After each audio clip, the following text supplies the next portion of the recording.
ধন কেউ পাই না রে, বিনা কার্যে ধন উপার্জন কে করিতে পারে,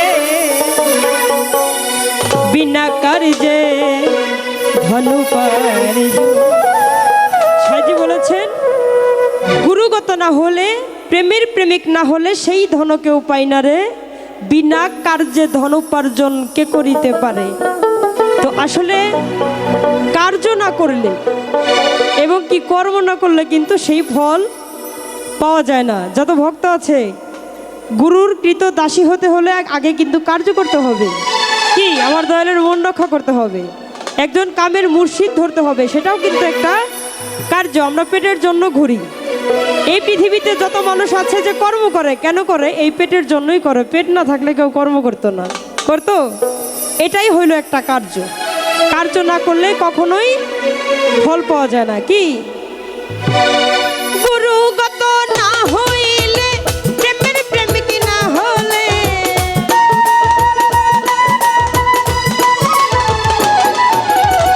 গুরুগত না হইলে, প্রেমের প্রেমিক না হলে, সেই ধন কেউ পাই না রে, বিনা কার্যে ধন উপার্জন কে করিতে পারে, বিনা কার্যে ধন উপার্জন। ভোগানটা পারবে, ভোগানটা পারবে।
যে ধনু পারিজন গুরুগত না হইলে প্রেমের প্রেমিক না হলে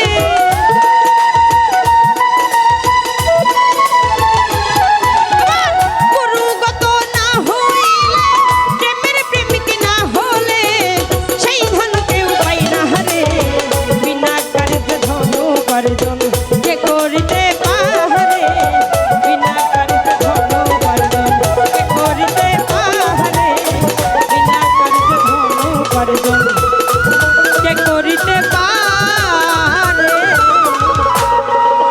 ওই বিনা কার্যে ধনু পারিজন।